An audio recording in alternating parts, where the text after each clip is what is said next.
वस्सलातु वस्सलामु अला सय्यिदिल अंबिया'i वल मुरसलीन व अला आलिहि व सहबिहि अजमईन। अम्मा बाद फ़अऊज़ु बिल्लाहि मिनश शैतानिर रजीम। बिस्मिल्लाहिर रहमानिर रहीम।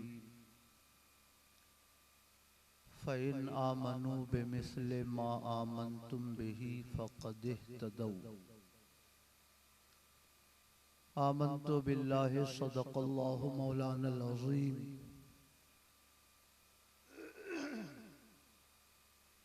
व सदक़ रसूलुहुन नबियुल अमीनुल करीम। इंतहाई एहतराम व अक़ीदत के साथ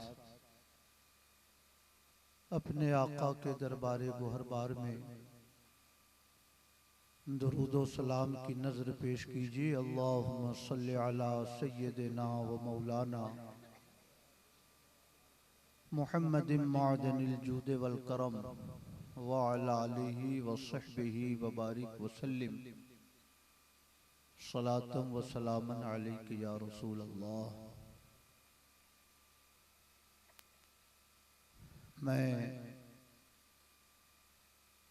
मुबारकबाद पेश करता हूँ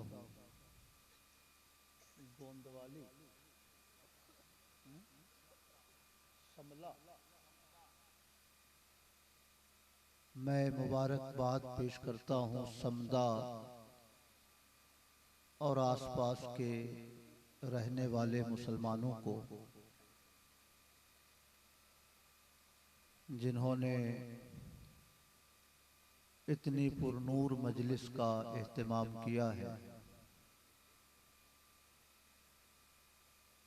और बड़े अच्छे अच्छे शायरों को, बड़े अच्छे अच्छे खुतबा को मदऊ किया है।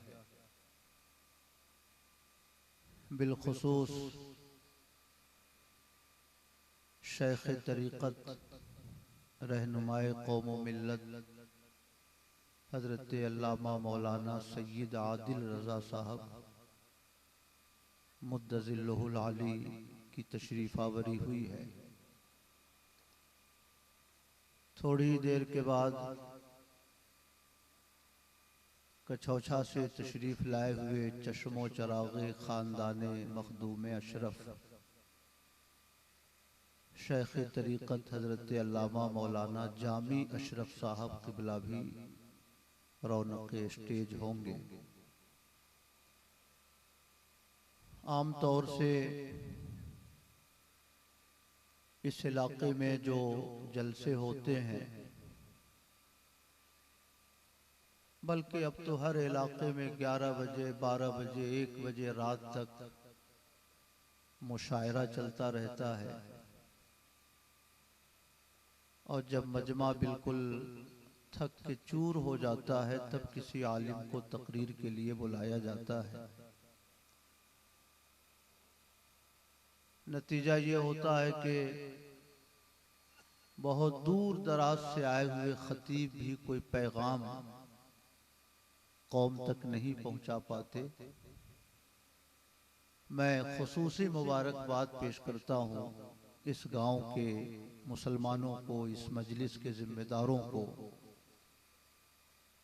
जिन्होंने आम रविश से हटकर थोड़ी हिम्मत जुटाई और खिताब का मौका उन्होंने फराहम किया। मैं दुआ करता हूँ अल्लाह पाक इस मजलिस को अपने करम से कबूल फरमाए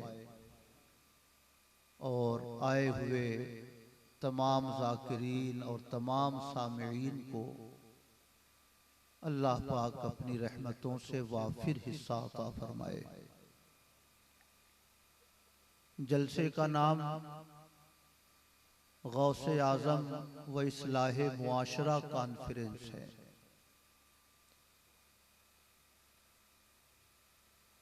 मैं ये समझता हूँ कि गौसे आज़म के तज़किरे से मकसूद अक़ायद की गुफ्तगू है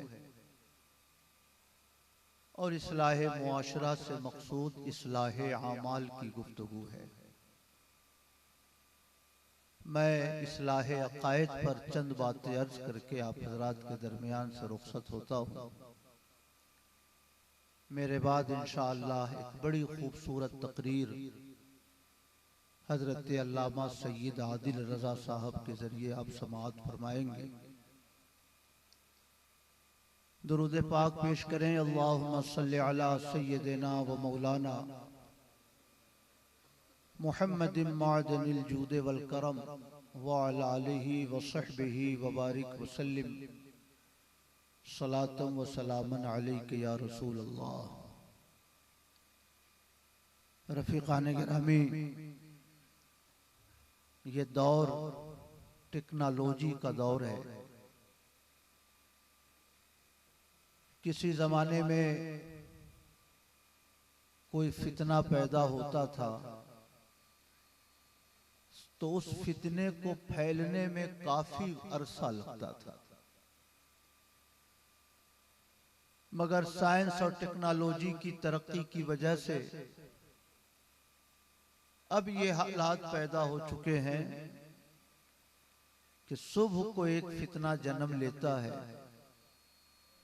दोपहर होते होते जवान हो जाता है और शाम होते होते आधी दुनिया को वो अपनी गिरफ्त में ले लेता है।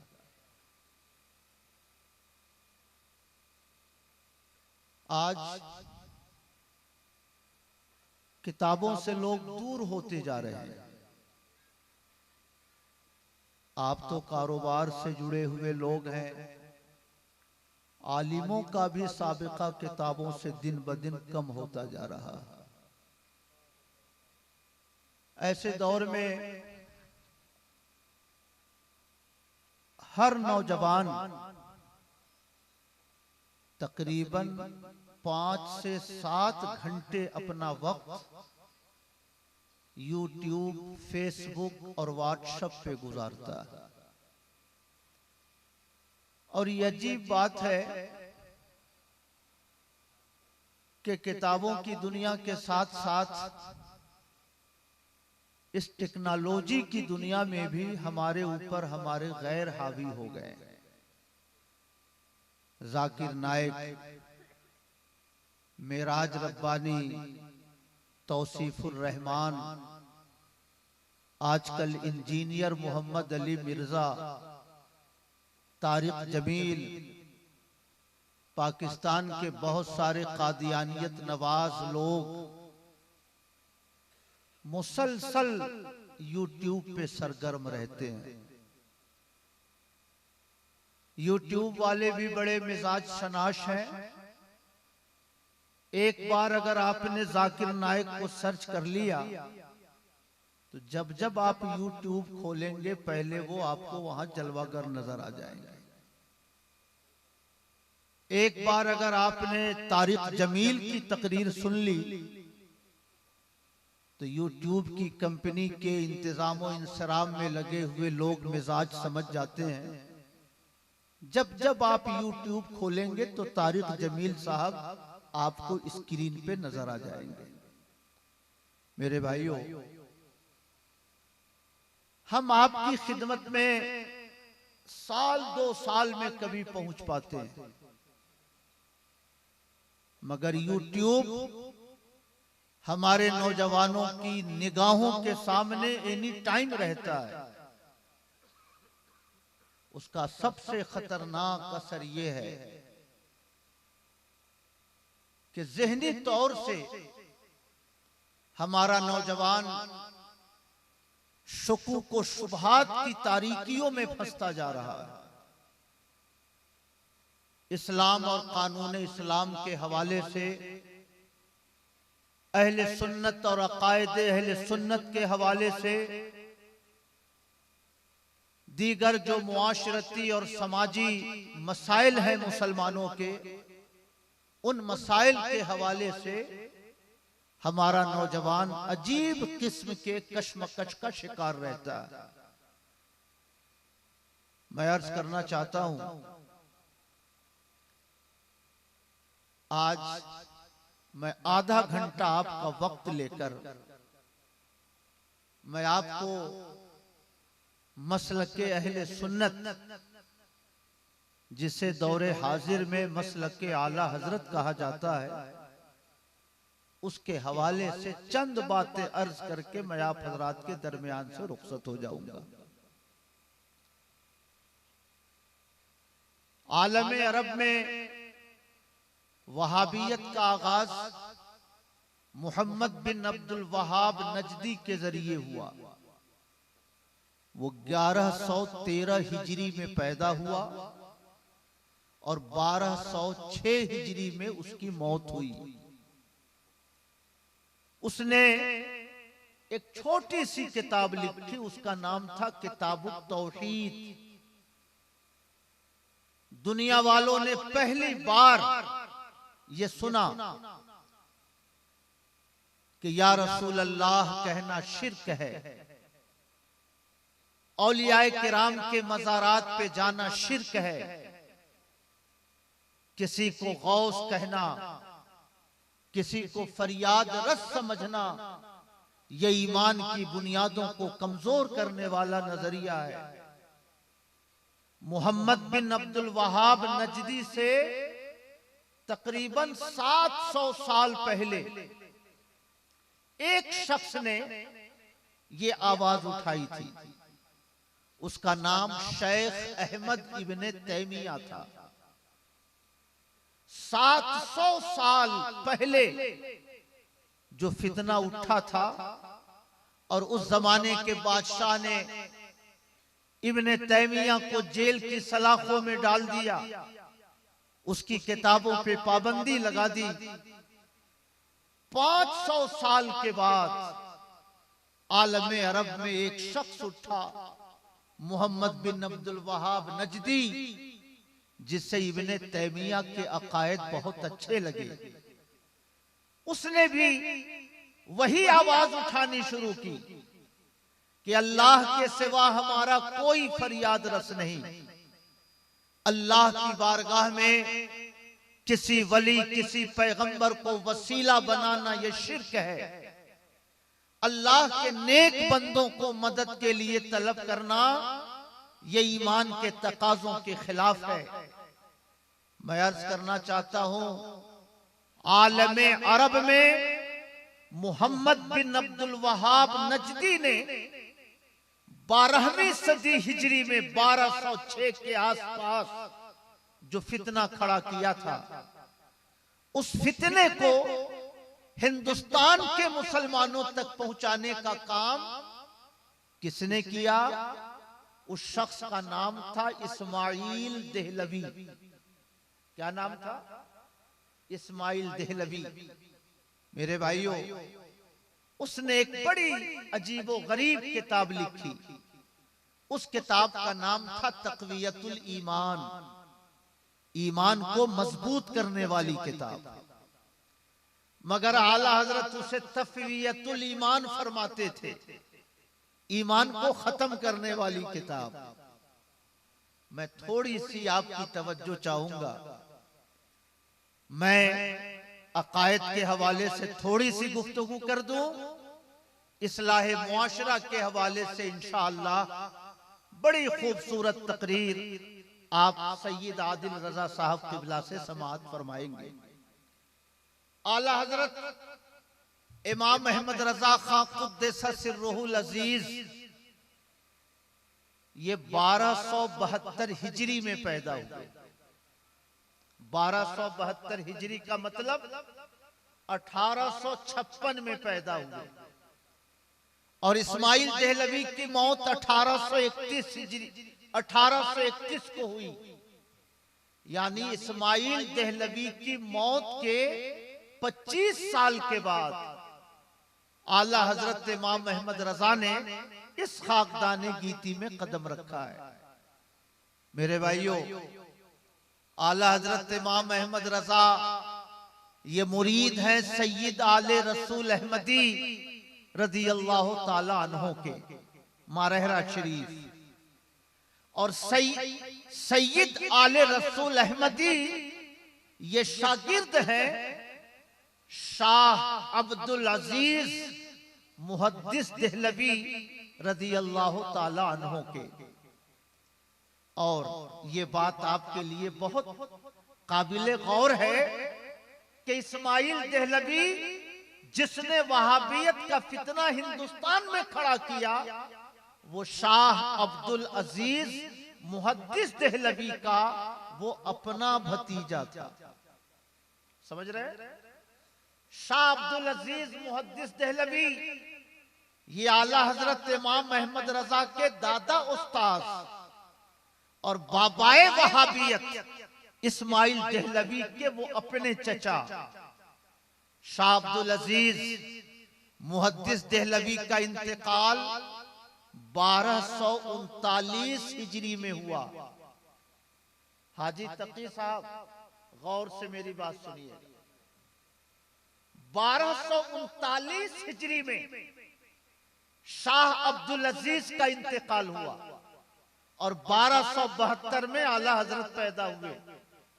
यानी शाह अब्दुल अजीज के इंतकाल के 33 साल के बाद आला हजरत इमाम अहमद रजा ने हिंदुस्तान की सरजमीन पर इस खाकदाने गीती पे कदम रखा है।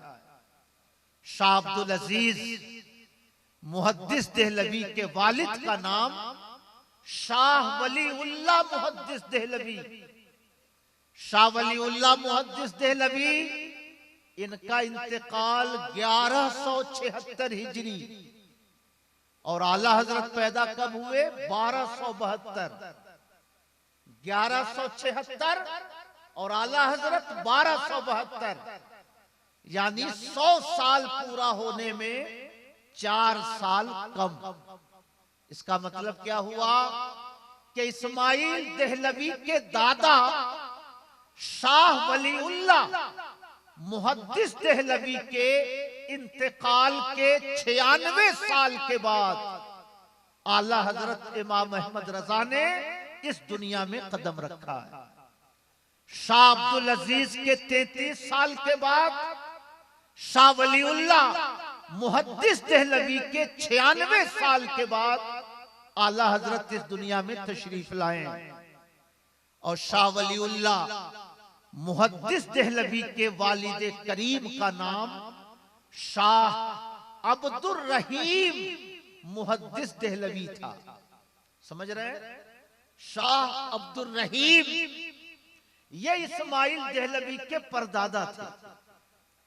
इस्माइल देहलवी के चचा का नाम शाह अब्दुल अजीज, दादा का नाम शाह वलीउल्लाह और परदादा का नाम शाह अब्दुल रहीम मुहद्दिस देहलवी। ये शाह अब्दुल रहीम मुहद्दिस देहलवी हजरत औरंगजेब के जमाने के बुजुर्ग हैं। हजरत औरंगजेब ने जब इस्लामी कवानीन पे मुश्तमिल फतावा आलमगीरी की तसनीफ के लिए आलिमों का बोर्ड बनाया, तो उस बोर्ड के एक मेंबर के तौर पर शाह अब्दुल रहीम मुहद्दिस देहलवी का इंतखाब हुआ। इसका मतलब क्या हुआ? हजरत औरंगजेब जिन्होंने 50 साल तक हिंदुस्तान पे हुकूमत की थी, महाराष्ट्र उनकी नजर में, बंगाल उनकी नजर में, पाकिस्तान के इलाके उस जमाने में पाकिस्तान नहीं था, उस इलाके के सारे उलमा हजरत औरंगजेब की नजर में, मगर आलिमों के बोर्ड में हजरत औरंगजेब ने शाह अब्दुल रहीम मुहद्दिस देहलवी को भी चुना। इसका मतलब है कि उनका इल्मी मकाम व मर्तबा बहुत ही ऊंचा था। समझ रहे हैं मेरे भाइयों? अगर आपने ये शजरा ज़हन नशी कर लिया, शाह अब्दुल रहीम का इंतकाल 1131 हिजरी में हुआ। 1131, 1231, 100 साल हुए, उसमें 41 साल और जोड़ दीजिए तो 1272 होता है। यानी शाह अब्दुल रहीम मुहद्दिस देहलवी के इंतकाल के 141 साल के बाद आला हजरत ने इस दुनिया में कदम रखा है। मेरे भाइयों, मैं अगर आला हजरत के अकीदे, आला हजरत की किताबों से समझाऊं तो बहुत सारे कलमा पढ़ने वाले मुसलमानों को भी ये लगता है कि उन्होंने ये बातें अपनी तरफ से लिख दी हैं। इन चीजों का कोई वजूद माजी की किताबों में नहीं है। ये इमाम अहमद रजा ने एक नया नजरिया हिंदुस्तानी मुसलमानों पे थोपा है। इसलिए मैं आला हजरत की किताबों का कोई जिक्र नहीं करता।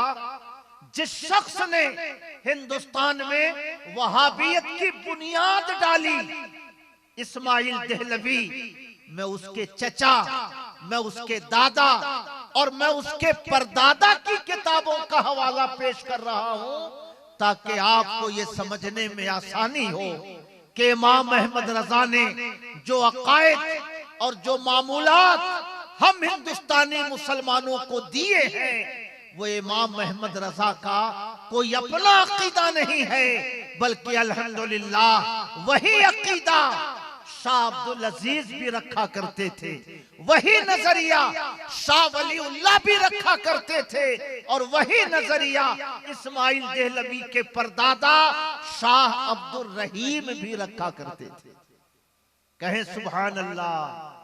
मेरे भाइयों, मुझे अंदाजा है कि आप हजरात अशार सुनने आए थे और मैं आपको नस्र सुना रहा हूं, तो जो चीज गैर मुतवक्का होती है थोड़ा सा उसको सहने में दुश्वारी होती है, मगर आप जब सुबह को उठेंगे तो आपको इंशाअल्लाह लगेगा कि इस इजलास ने कुछ न कुछ ईमान की रोशनी अल्हम्दुलिल्लाह मुझे भी अता की है। समझ रहे हैं? अब 2-3 बातें मैं आप इनके बुजुर्गों के हवाले से आप हजरात तक पहुंचाना चाहता हूं।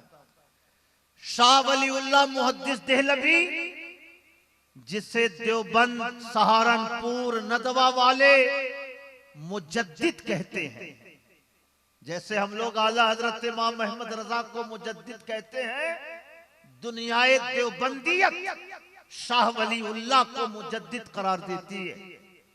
अब आइए, शाह वलीउल्लाह ने अपने वालिद शाह अब्दुल रहीम मुहद्दिस देहलवी की जीवनी एक किताब में लिखी है। उस किताब का नाम है अनफासुल आरिफीन। क्या नाम है? अनफासुल आरिफीन। उस किताब से 2-3 बातें आप हजरात तक पहुंचाता हूं। शाह वलीउल्लाह फरमाते हैं कि मेरे वालिद हर साल 12वीं शरीफ को नबी की मिलाद पढ़ते थे और शीरीनी लोगों में बंटवाया करते थे। एक साल मेरे वालिद के घर में कुछ भी नहीं था सिवाय भुने हुए चने और गुड़ के। मेरे वालिद ने मिलाद पढ़कर वही भुने हुए चने हाजिरीन मजलिस में बंटवाए। रात में ख्वाब देखते हैं कि मेरे पैगंबर का दरबार सजा है, आकाए करीम तख्त पे बैठे हैं, नीचे सहाबा तशरीफ फरमा है। एक सहाबी ने मेरे भुने हुए चने हुजूर की तरफ बढ़ाए। हुजूर, ये फलां ने नजर के तौर पर पेश किया है। आका ने तबस्सुम फरमाते हुए एक चना उठाकर जुबाने मुबारक पे रखा और बाकी चने सहाबा के दरमियान तकसीम करवा दिए। कहिए सुभान अल्लाह। आज तारिक जमील की तकरीर अगर आप सुनते हो, अल्लाह न करे कि सुने आप, क्योंकि शैतान का कोई ठिकाना नहीं। कब आपके दिल में गुमराही की कोई बात बैठा दे और आपके ईमान और अकीदे की बुनियादों को मुतजलजल कर दे, ये कहना मुश्किल है। इसलिए उलमा फरमाते हैं कि बदअकीदों की न किताब पढ़नी चाहिए न बदअकीदों की तकरीर सुननी चाहिए। लेकिन खुदा न खास्ता अगर आपने कभी जाकिर नाइक की तकरीर सुनी हो, कभी आपने मेराज रब्बानी की तकरीर सुनी हो, कभी आपने तारिक जमील का बयान सुना हो, इन तमाम लोगों के बयान का एक ही खुलासा होता है, नबी ने मिलाद नहीं पढ़ी, हम कौन होते हैं पढ़ने वाले। सहाबा ने अपनी पैदाइश का जश्न नहीं मनाया, हम कौन होते हैं जश्न मनाने वाले। पैगंबर ने कभी 12वीं शरीफ के दिन कोई जुलूस नहीं निकाला, हम कौन होते हैं जुलूस निकालने वाले। मेरे भाइयों, यही तअस्सुर मुसलमानों को देने की कोशिश की जाती है कि मिलाद बिदअत है, जुलूस बिदअत है, फातिहा नाजायज है, न्यास पेश करना माजी में इसका कोई सुराग नहीं है। ये सब कुछ मौलाना अहमद रजा ने हिंदुस्तानी मुसलमानों को सिखाया है। मैं अर्ज करना चाहता हूं, इमाम अहमद रजा के पैदा होने से 141 साल पहले के मुहद्दिस शाह अब्दुल रहीम मुहद्दिस देहलवी के बारे में उनके बेटे शाह वलीउल्लाह फरमा रहे हैं कि मेरे वालिद हर साल नबी की मिलाद पढ़ते थे, शीरनी बंटवाते थे। एक साल कुछ न मिला सिवाय भुने हुए चनों के, तो मेरे वालिद ने मिलाद पढ़कर वही भुने हुए चने बंटवा दिए। रात में ख्वाब में देखा कि मेरे आका तबस्सुम फरमाकर उन्हीं भुने हुए चनों को कबूल फरमा रहे हैं। कहिए सुभान अल्लाह। समदा के मुसलमानों, इमाम अहमद रजा शाह अब्दुल रहीम के 141 साल के बाद दुनिया में आए। शाह वलीउल्लाह के 96 साल के बाद आला हजरत दुनिया में आए। इमाम अहमद रजा ने कैसे शुरू किया? इस्माइल देहलवी के परदादा 150 साल पहले नबी की मिलाद पढ़ते थे, शीरनी बंटवाया करते थे। परदादा को न समझ में आ सका कि ये नाजायज है, दादा को न समझ में आ सका कि ये नाजायज है, चचा को न समझ में आ सका कि ये बिदअत का काम है, और पड़पोते को समझ में आ गया कि ये सारा काम बिदअत और गुनाह का काम है। मेरे भाइयों, अगर मेरी तरह कोई छोटी पूंजी का मौलवी होता तो थोड़ी देर के लिए हम लोग इसे कबूल कर सकते थे बफर्ज़े मुहाल। मगर जो बात शाह वलीउल्लाह जैसे मुजद्दिदे ज़माना ने बयान की है, शाह अब्दुल रहीम जैसे मुहद्दिसे ज़माना ने जिस काम को हर साल किया है, वो काम नाजायज कैसे हो सकता है। अल्हम्दुलिल्लाह, नबी की मिलाद शाह अब्दुल रहीम पढ़ा करते थे, मिठाई बंटवाया करते थे। अल्लाह का करोड़ों एहसान है कि हम हिंदुस्तानी मुसलमान भी वही काम करते हैं जो इस्माइल देहलवी के परदादा इमाम अहमद रजा के पैदा होने से 150 साल पहले खुद हिंदुस्तान की सरजमीन पे किया करते थे। कहिए सुभान अल्लाह। मेरे भाइयों, शाह वलीउल्लाह ये नहीं फरमा रहे हैं कि एक बार मिलाद पढ़ी, ये नहीं फरमा रहे हैं। फरमा रहे हैं कि हर साल मिलाद पढ़ते थे। इसका मतलब है कि नबी की पैदाइश की खुशी मनाना, नबी के पैदाइश के दिन नबी के मोजेज़ात का तज़किरा करना, ये माजी के हजारों लाखों मुसलमान का शेवा था। ये इमाम अहमद रजा का करम है कि उन्होंने पूरी दयानतदारी के साथ जो बुजुर्गों का मामूल था, वही मामूल उन्होंने हम हिंदुस्तानी मुसलमानों को सिखाया है। कहिए सुभान अल्लाह।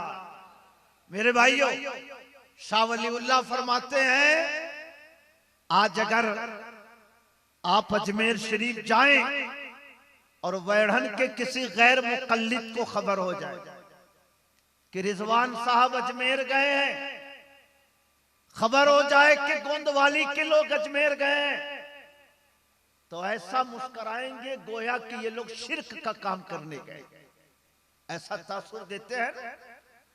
ये और बात है कि तारिक जमील सिखों के गुरुद्वारा जाएं पाकिस्तान के इलाके में तो वो शिर्क नहीं होता, और हिंदुस्तानी मुसलमान अजमेर चला जाए तो शिर्क हो जाता है।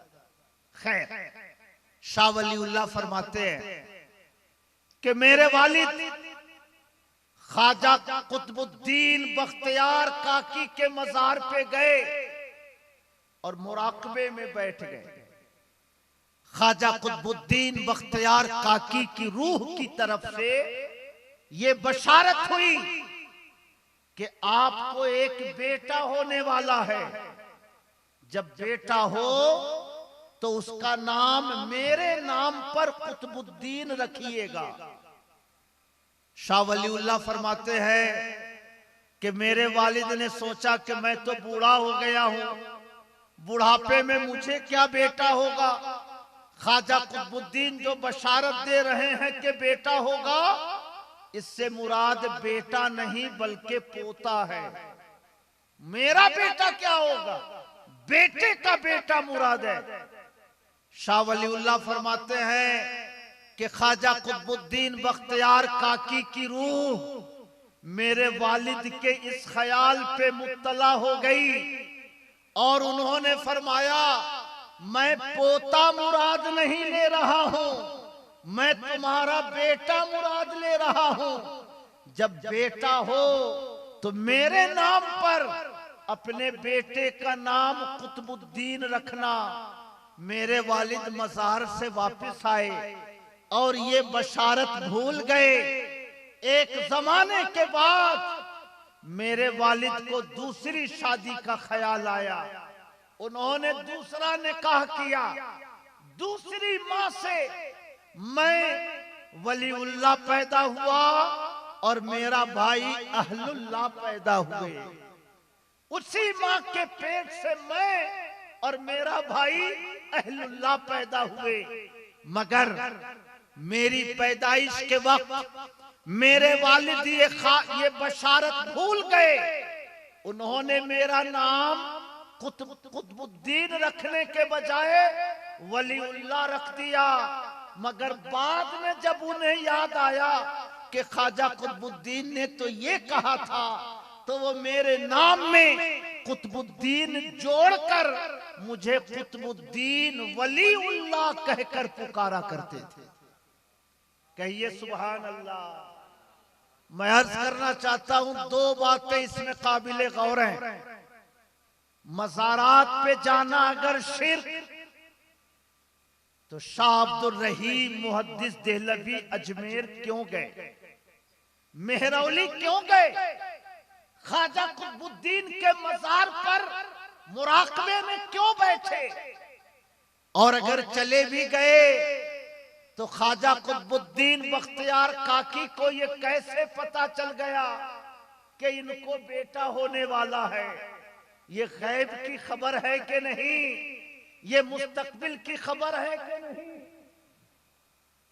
मेरे भाइयों, हम अगर अकीदा रखें कि अल्लाह के पैगंबर माजी और मुस्तकबिल को इज़्ने इलाही से जानते हैं, तो हमारा अकीदा शिर्क हो जाता है।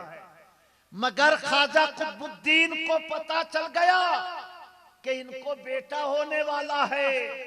ये अगर अकीदा शिर्क का था तो शाह अब्दुल रहीम को बयान नहीं करना चाहिए था, और अगर बयान कर दिया तो शाह वलीउल्लाह जैसे मुजद्दिद को ये बात किताब में लिखनी नहीं चाहिए थी।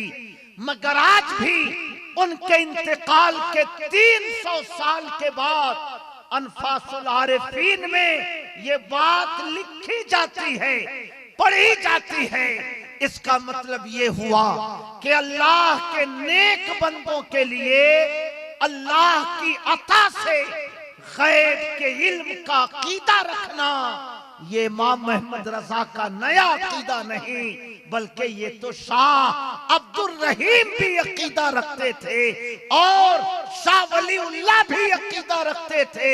अल्लाह का शुक्र है कि जो अकीदा इस्माइल देहलवी के परदादा ने रखा, दादा ने रखा, इमाम मोहम्मद रजा ने वही अकीदा हम हिंदुस्तानी मुसलमानों को सिखाया है। कहिए सुभान अल्लाह। दो बातें हो गई मेरे भाइयों, चार बातें बयान करूंगा और गुफ्तगू मेरी खत्म हो जाएगी। तीसरी बात, शाह वलीउल्लाह उसी अनफासुल आरिफीन में लिखते हैं। असल किताब फारसी जुबान में है हाजी साहब, मगर उसका उर्दू तर्जमा भी मार्केट में दस्तयाब है। मेरे मोबाइल में फारसी और उर्दू दोनों नुस्खा मौजूद है। मैं वो बात पहुंचाना चाहता हूं। शाह वलीउल्लाह फरमाते हैं कि मेरे वालिद थैला लेकर मकतब जा रहे थे और रास्ते के सन्नाटे को दूर करने के लिए हमारा नौजवान गाना गाता है, मगर अल्लाह के नेक बंदे नाते पढ़ा करते थे। इसको असरारे इलाही के, इसको मोहब्बत इलाही यार गुनगुनाया करते थे। शाह वलीउल्लाह फरमाते हैं कि मेरे वालिद गली से गुजर रहे हैं और एक दो शेर पढ़ रहे हैं। शेर बहुत खूबसूरत है। फरमाते हैं जुज जिक्र यार हर चेकुनी उम्र जाए अस्त। अपने मौला को याद करने के सिवा जो काम भी करोगे तुम्हारी उम्र बर्बाद हो रही है। जुज सिर्रे इश्क हर चे बुखानी बेतालत अस्त। इश्क के असरार और रमूज के सिवा जो कुछ भी पढ़ोगे तुम फजूल काम कर रहे हो, तुम अपना वक्त बर्बाद कर रहे हो। तीसरे मिसरे में फरमाते हैं सादी बशोए लोहे दिल अज नक्शे गैरे हक। ऐ सादी अपने दिल की तख्ती को अल्लाह के सिवा दूसरों की यादों के नुकूश से पाक कर लो। अपने दिल से अल्लाह के सिवा दूसरों की यादों को मिटा दो। और चौथा मिसरा भूल गए मेरे भाइयों। नकीबे अहले सुन्नत जनाबे कफील अंबर साहब अनाउंसरी करते करते कोई शेर पढ़े, एक मिसरा पढ़े, दूसरा भूल जाएं तो मुंह का मजा खराब होता है ना। 3 मिसरे पढ़ लिए, चौथा मिसरा भूल गए। शाह वलीउल्लाह फरमाते हैं कि मेरे वालिद की तबीयत में बड़ा तकद्दुर पैदा हुआ। अचानक एक नूरानी शक्ल वाले जाहिर हुए, करीब आए, फरमाया चौथा मिसरा ये है इल्मे के राहे हक न नुमायत जहालत। ऐसा भी अपने दिल की तख्ती से अल्लाह के सिवा सबों की यादों के नुकूश को मिटा दो, क्योंकि जो इल्म अल्लाह का रास्ता न दिखा सके वो इल्म इल्म नहीं है, बल्कि वो इल्म जहालत है। समझ रहे? जब चौथा मिसरा उन्होंने बताया तो शाह अब्दुल रहीम बहुत खुश हुए। हमारे बरकत भाई पान खाते हैं, शाह अब्दुल रहीम भी पान खाते थे। जेब से पान निकाला, कहा हुजूर ये पान लीजिए। उन्होंने कहा शेर बताने का किराया है। मैंने अर्ज किया नहीं हुजूर ये हदिया है, हदिया। उन्होंने फरमाया मैं पान नहीं खाता हूं। मैंने कहा हुजूर अगर पान खाना शरीयत या तरीकत में मना हो तो मुझे भी बता दें, मैं भी पान नहीं खाऊंगा। बुजुर्ग ने फरमाया कि मना नहीं है, मगर मैं पान नहीं खाता हूं। उसके बाद फरमाया कि मुझे यहां से जल्दी चलना चाहिए। तेज कदम बढ़ाते बढ़ाते हुए वो गली के दूसरे किनारे तक पहुंच गए। शाह अब्दुल रहीम फरमाते हैं, मैं समझ गया कि ये कोई इंसान नहीं बल्कि ये कोई रूह है जो इंसानी शक्ल में जाहिर हुई है। ये किसी सालेह की रूह है जो इंसान के पैकर में सामने आई है। मैंने कहा हुजूर नाम तो बताते जाए ताकि फातिहा पढ़ूं तो आपका भी नाम शामिल कर लूं। तो उन्होंने पलट के कहा कि मुझे सादी कहा करते हैं। कहिए सुभान अल्लाह, मुझे सादी कहा करते हैं। मेरे भाइयों, आप मदरसे के पढ़े हुए आलिमों से पूछिए कि शेख सादी ये एक सूफी शायर है। कौन है? सूफी शायर। गुलसिता, बोस्ता, करीमा, इस तरह की किताबें उन्होंने लिखी हैं जिसमें नौजवानों के लिए बड़ी नसीहतें हैं। ये रहने वाले ईरान के थे, मजार उनका ईरान में है और उनका शेर पढ़ने वाला दिल्ली की गलियों में शेर पढ़ रहा है। शेर पढ़ते पढ़ते दिल्ली की गलियों में भूल रहा है। मैं ये पूछना चाहता हूं, शेर पढ़ने वाला दिल्ली में भूल रहा है और शेख सादी को खबर ईरान में हो रही है कि कोई आदमी मेरा शेर पढ़ते पढ़ते एक मिसरा भूल गया है। मेरे भाइयों, शेख सादी कोई कुतुब नहीं थे, कोई गौस नहीं थे, एक सूफी शायर थे।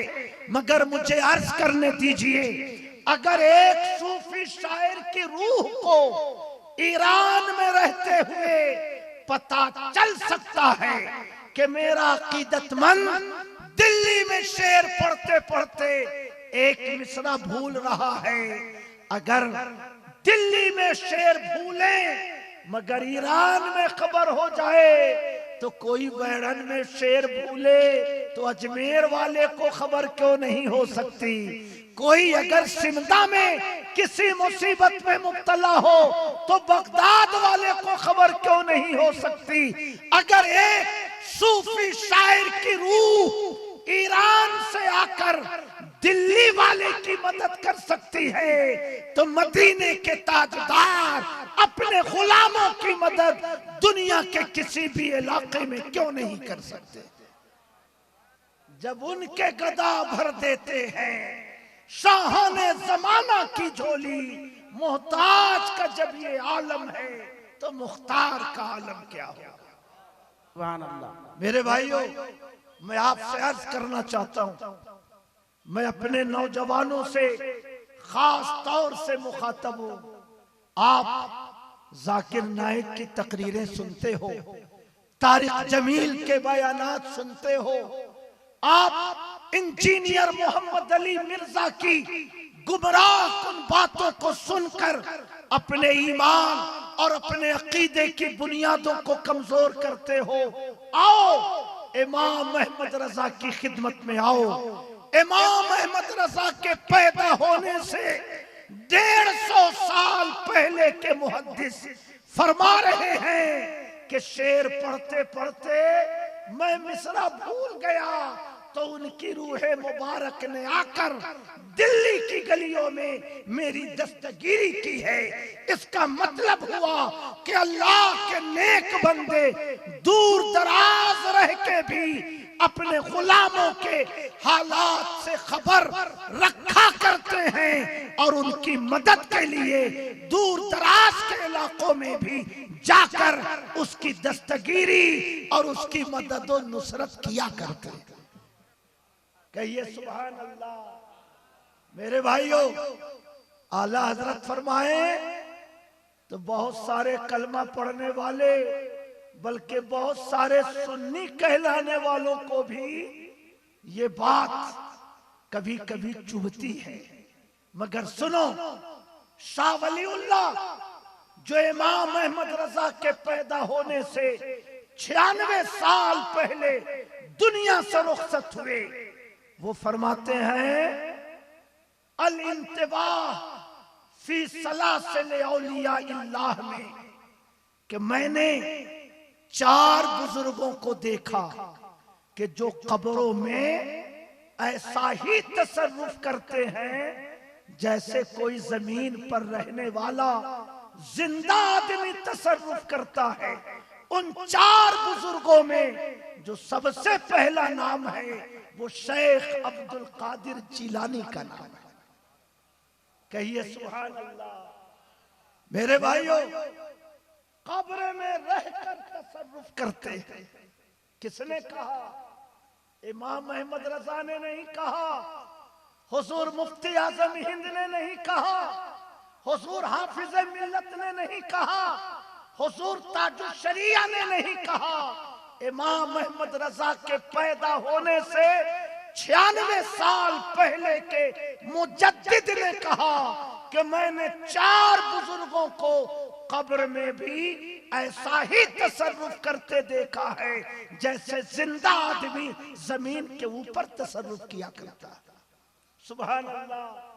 मेरे भाइयों, बल्कि एक कीमती बात, अगर सैयद आदिल रजा साहब का मुरीद इंतकाल के बाद कब्र में शजरा लटकाए तो खैर मुकल्लिदों की पेशानी पे शिकन पड़ जाती है। अगर हुजूर नसीर मिल्लत का मुरीद मरने के बाद कब्र में शजरा लटकाया जाए, लोगों को ये बात खटकने लगती है, मगर सुनो, इमाम अहमद रजा के पैदा होने से 225 साल पहले एक मुहद्दिस गुजरे हैं, उनका नाम है शेख अब्दुल हक मुहद्दिस देहलवी। ये 1272 में आला हजरत पैदा हुए और शेख अब्दुल हक का इंतकाल 1052 में हुआ। यानी आला हजरत के पैदा होने से 220 साल पहले वो फरमाते हैं कि जब मेरे वालिद शेख सैफुद्दीन के इंतकाल का टाइम आया, मुझे बुलाया, कहा बेटे मैं तुम्हारी तरबियत न कर सका, मैं तुम्हें अल्लाह के हवाले करता हूं। बेटे जब मेरा इंतकाल हो जाए तो एक कागज पर लिखना अल्लाह मेरा रब है, मोहम्मद मेरे पैगंबर हैं, इस्लाम मेरा मजहब है और शेख अब्दुल कादिर जिलानी ये मेरे पीरो मुर्शिद हैं। कागज पर लिखकर उस कागज को मेरे सीने पे रख देना और मुझे कब्र में दफन करके अल्लाह की रहमतों के हवाले कर देना। कहिए सुभान अल्लाह। इसलिए सिंधा के मुसलमानों, फख्र से कहो खुदा के फजल से हम पे है साया गौसे आजम का, हमें दोनों जहां में है सहारा गौसे आजम का। फरिश्तों रोकते क्यों हो, हमें जन्नत में जाने दो। ये देखो हाथ में दामन है किसका, गौसे आजम का। अजीजों कर चुको तैयार जब मेरे जनाजे को, तो लिख देना कफन पे नामे वाला गौसे आजम का। कहिए सुभान अल्लाह।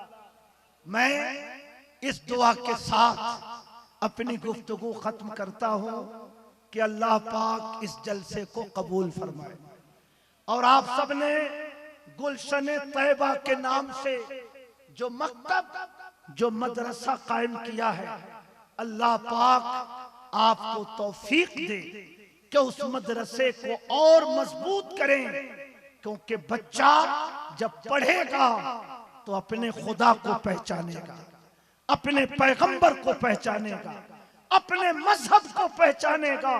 इसलिए मकतब को, मदरसों को मजबूत बनाओ ताकि तुम्हारा बच्चा दुनिया में कहीं भी रहे मगर अपने दीन और अपने ईमान पर मजबूती के साथ खड़ा रहे।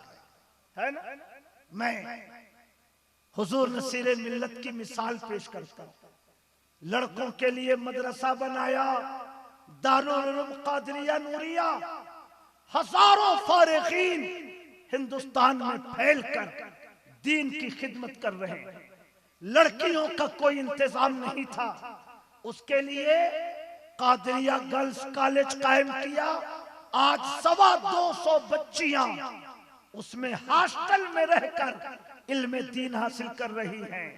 मगर छोटे छोटे बच्चे जो क्रिश्चियन स्कूलों में चले जाते हैं, छोटे छोटे बच्चे जो सरस्वती ज्ञान मंदिर में चले जाते हैं, पत्थरों के सामने खड़ा करके उनसे प्रार्थना करवाई जाती है।